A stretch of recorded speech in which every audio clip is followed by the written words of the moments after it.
Ja, ich fange mal an mit der Beschreibung. Also ich bin Caroline Jürgs, ich bin Performerin und Choreografin.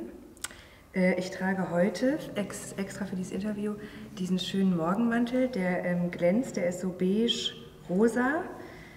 Ich bin ungefähr 1,70, bin 30 Jahre alt, ich habe braunes Haar, ziemlich dicke, buschige Augenbrauen, weiße Hautfarbe und trage eine Jogginghose, Adidas-Schlappen in beige, weiße Socken und einen schwarzen Rollkragenpulli.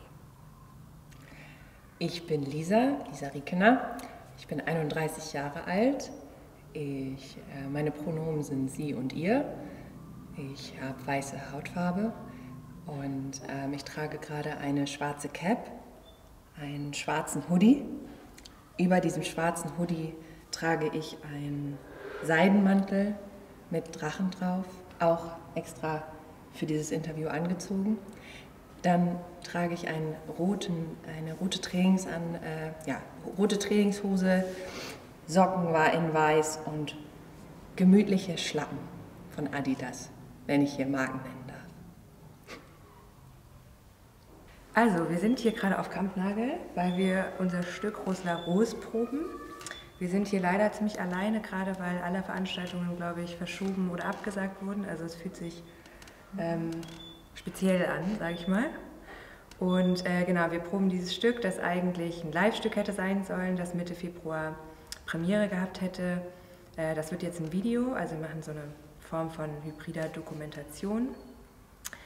In diesem Stück beschäftigen wir uns eben ja auch wieder mit einer Frauenfigur oder mit einer ambivalenten Figur, nämlich der Figur des Showgirls.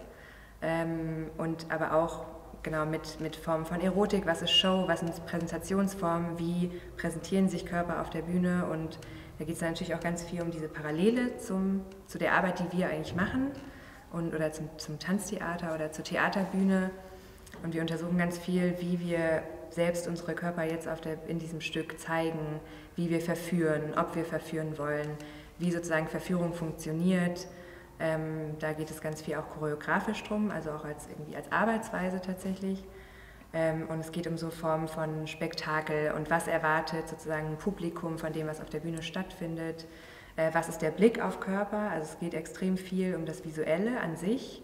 Und wir arbeiten eben mit einem männlichen Performer, Tian Rottewiel aus Berlin, und mit einer non-binären blinden Performerin, Amelia Cavallo, in London. Die konnten leider auch nicht hierher kommen, aufgrund von Corona.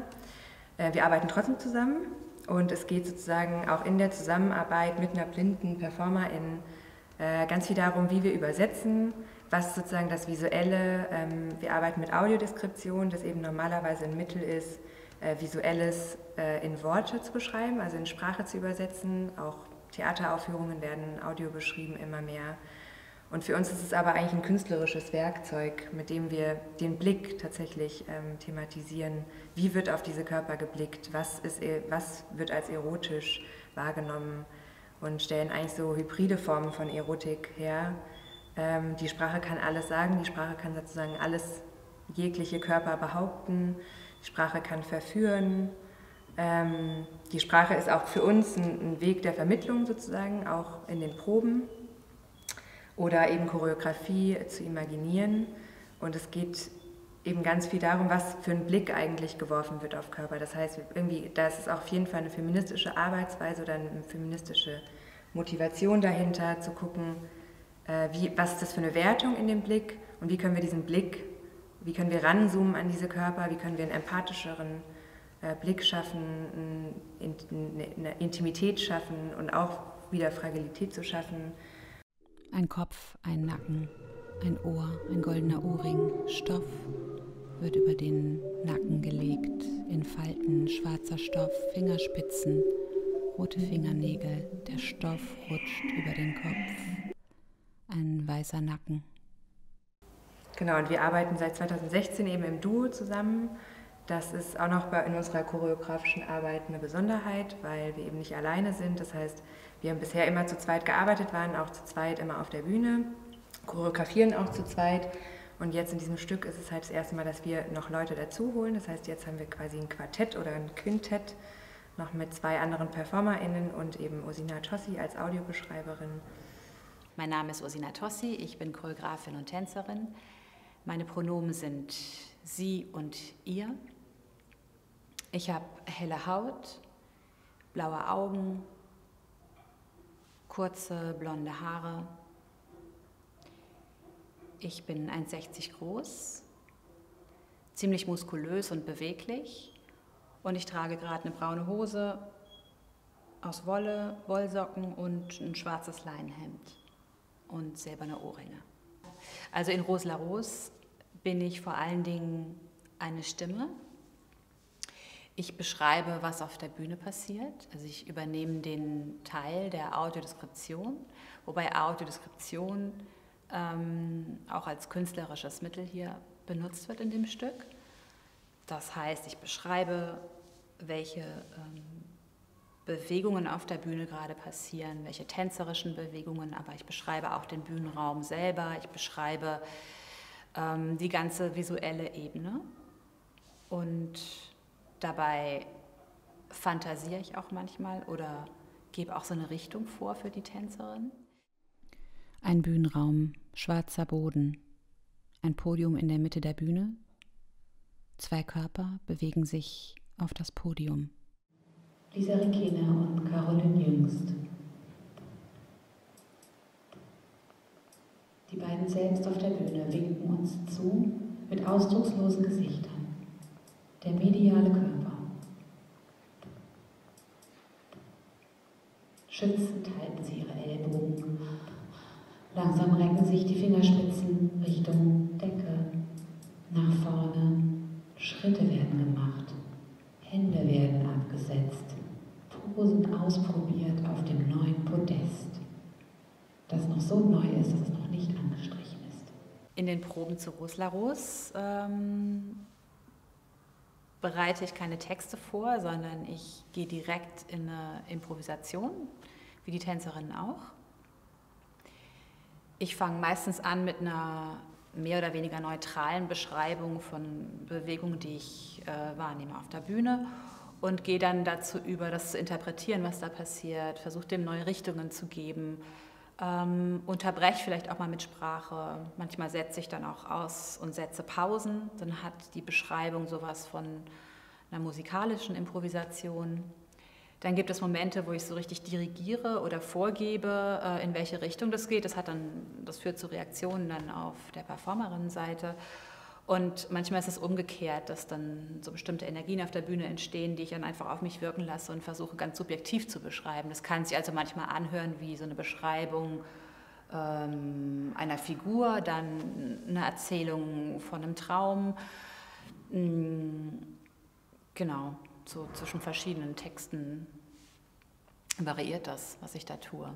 Ja. Ein Bühnenraum, im Hintergrund eine Backsteinmauer. Davor ein Podium aus 2 Stufen, ein rundes Podium, darauf ein Körperknäuel, ein Rücken, eine Hand, die über den Rücken gleitet, über den Rücken rutscht, die Wirbelkette entlang geht bis zum Steißbein. Links unten zuckt eine Hand, die Fingerspitzen recken sich nach oben. Ja, also genau, jetzt gerade unter diesen Umständen, wir haben uns viel damit auseinandergesetzt, ob wir uns berühren, ob das überhaupt funktioniert.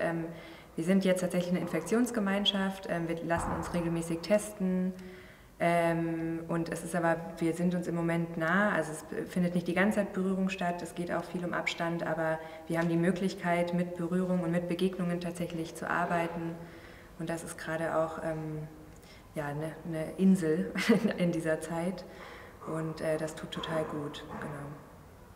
Wir hoffen, dass wir Rose la Rose im Sommer zeigen können und damit Premiere haben können.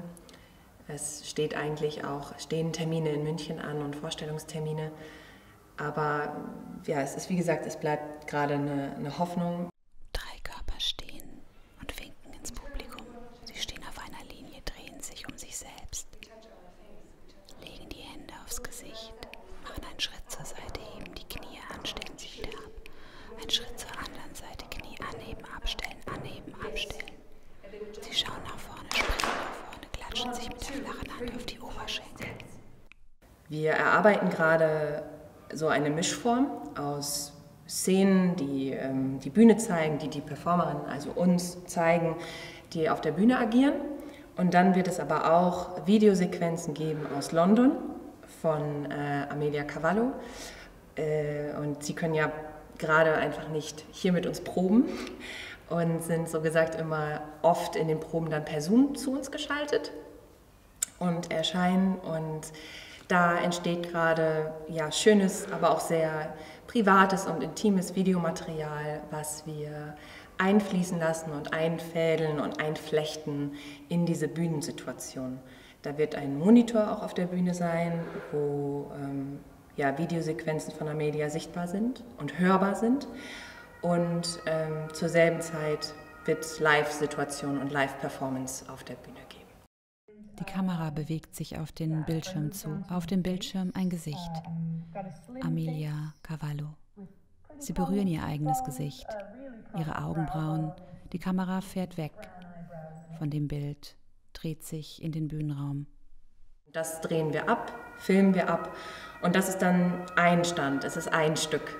Also es ist eine Form von Rose la Rose, weil für uns ist es auch extrem wichtig und für uns gibt es, glaube ich, erst das vollendete Bühnenstück, wenn Amelia Cavallo dazu kommen und ein Teil davon sind live. Das wollen wir auf jeden Fall auch noch in die Tat umsetzen.